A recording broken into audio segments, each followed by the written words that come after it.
Hey guys, Mike Lawson here. So I want to give you 5 tips on how to stay consistent.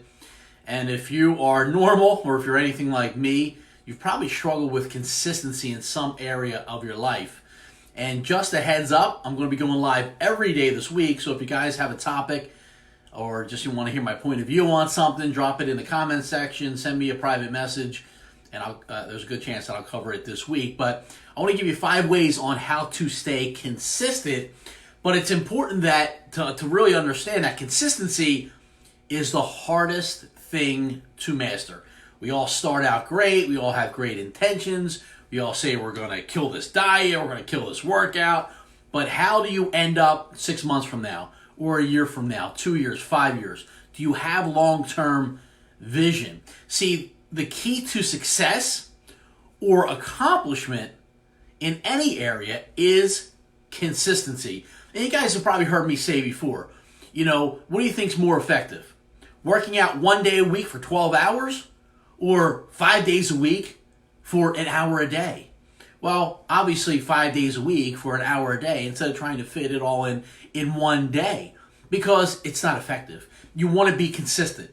But the number one, I don't think these are in any particular order, but tip number 1 that I have for you is daily affirmations. Now, I used to think that affirmations, especially daily, were, a bunch of hokey. I just thought it was a bunch of weird stuff that, does this stuff really work? I got to talk to myself. I got to pump myself up and talk to myself in the mirror. Well, let me share something with you. It's super important that you do this. Listen, some of you guys need to be pumped up, right? And no one else is going to do it except you. Right? You're the only one looking at yourself in the mirror. Now, it's important that you hear yourself out loud. You make statements like, I'm committed to doing this. I'm committed to going to the gym every day, and I'm going to go every day for the next 6 months, for the next year. Right? Now, you might even say some things that, you're like, wow, did I really just say that? That's why it's important to hear yourself. You need to say things like, I'm going to do this. I'm committed to doing this. So I used to always tell myself, I'm going to be the best father I can be. I'm going to be the best father in the world. And you know what? I'm not a lot of good things, but I am a great father. That I will share with you. Actually, I am a lot of good things. So anyway, this technique here, daily affirmations, it commands your subconscious to act now, not later. So it's important. It's important that you hear yourself. Not just say it in my head, I know I need to be a good person. I know I need to do this. I know I need to, I got to get to the gym. I know I'm going to. No, you need to speak it. And you need to hear yourself. Number 2 is you need to change your concept of time. And you need to live in the now. You need to be present. And if you ever ask yourself, or if an opportunity ever comes up, and you're like, well, when should I do it? Well, you do it now. I can't stand when people, ask me, hey, you want to jump on the phone? You want to have a conversation? Yeah, well, when's a good time? Now, listen, if now's not a good time, then it's not a good time. But if I'm always like, well, can I do it now? Yeah, okay, let's do it now. Oh, well, no, let's catch up next week. Well, let's catch up later next week. Or listen, if you're that busy, which no one is that busy, but it's priorities. It's, it's priorities. But my point is, if you can do it now, do it now. A few years ago, my son was, getting a new job, and he applied. I was really proud of him. He applied for a job, and he got it. And he's like, well, they want to know when I can start. And my response was, start now. Start today. Ask them, can I start today? When's the soonest I can start? If it's Thursday, don't wait until Monday. Why? Start now. Start as soon as you can. So if you ever come across that question, well, when should I do it? Now.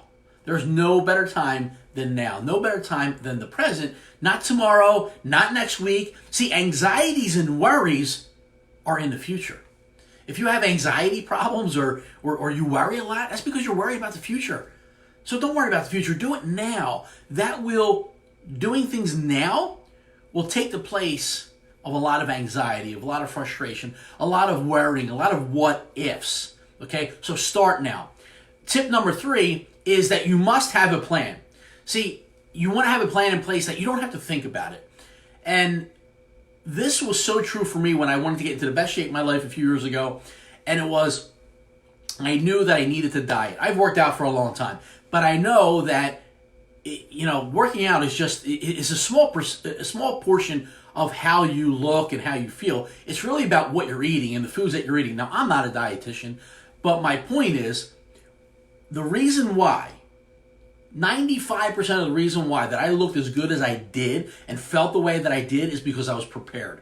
I prep my meals every single day, so I didn't have to think about it. When I don't look my best, and we all know when we look good, and we all know, like, listen, be proud of yourself. You know when you look good and when you don't, and when you're eating well, and, learn how to acknowledge those accomplishments. For me, I know when I'm not, I know when I'm off my diet because I'm not meal prepping. And was always one of my weaknesses was meal prepping. But when I'm not prepared, and then I get hungry, guess what I do? Well, I grab whatever's around me and I eat whatever's around me. That's when we tend to stop at McDonald's or we tend to stop at a fast food place because we don't have a plan. We don't have, right? And we're not prepared. So you must have a plan to be successful. You're not going to achieve your ideal weight or whatever you're looking to achieve in business if you don't have a plan.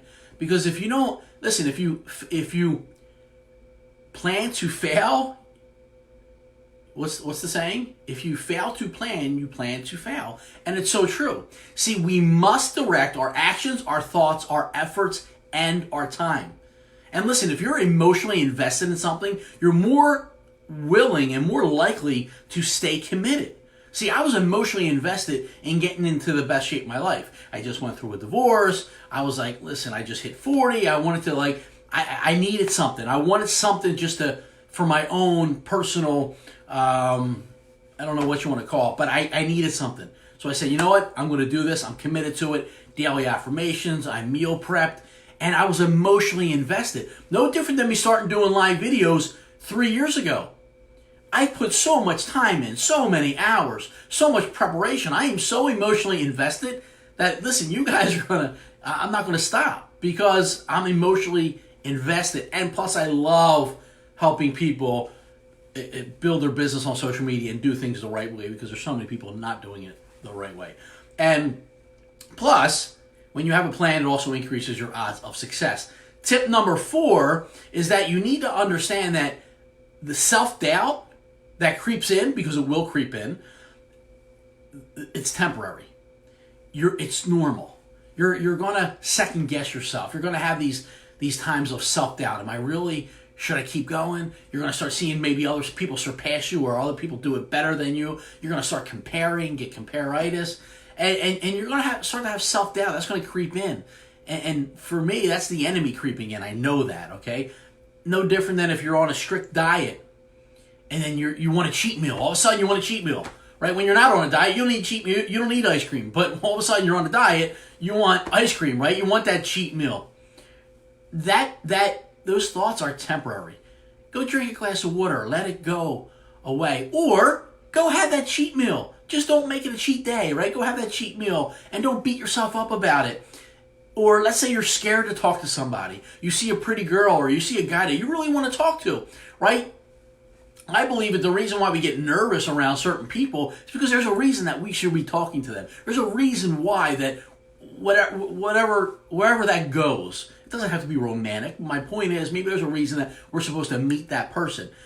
That's just my own personal belief. And if you're scared to talk to somebody, you go do it. You have 20 seconds of courage, right? And you go do it. Or you have 20 seconds of courage, you go drink that glass of water and not eat that ice cream. You just do it and stop thinking about it. Because when we think about it, again, that's when the anxiety creeps in. That's when the fear creeps in. That's when the self-doubt creeps in. And you must be better than that. And you must remind yourself always that you're worth it. Divorce yourself from the outcome.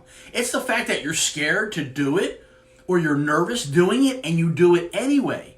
Or, right, you don't want to have that cheat meal and you take that 20 seconds to say, you know what, I'm going to go, guzzle a gallon of water so those cravings pass. And the act of doing that so you don't give into that cheat meal, that is power. Or you walk away.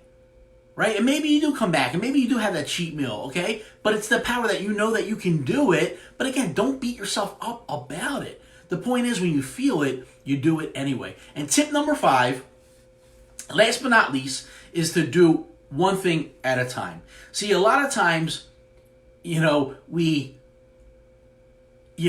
start something. And then if you're anything like me, where my brain is all over the place. There's so many things that I'm doing. Multitasking, I know some people are good at multitasking. I don't know if that's a great quality or not. And I know for me it's not. And I can multitask. And let me give you an example.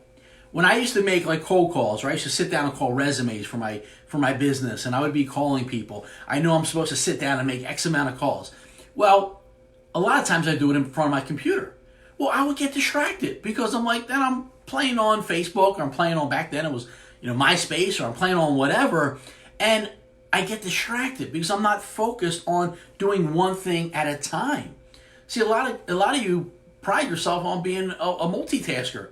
But multitasking can be good if you're effective. If you're doing multiple things and you're getting it all accomplished. For me, I wasn't a good multitasker. I could do it, but I wouldn't get through my phone calls because I'm playing on something else. So if you get distracted easy, you need to focus on one thing at a time. Because if not, you're going to get overwhelmed. And then you're going to stress. So that, for me, when I used to make those sales calls, that is when I used to get the most distracted because I had a hard time focusing in on one thing. But that is a detriment to your success if you can't focus in on one thing. So listen, I hope you guys got some value out of these 5 tips. If you did, let me know. Also, let me know if you catch this live or you catch it on replay. Bobby, how you doing? Great to see you. Hawaii, yeah, absolutely. So thanks for tuning in, guys. We're going to be going live every day this week. So make sure you turn your notifications on and forward this to anybody that you think that will give value out of any of the content that I share. Have a great day, everybody.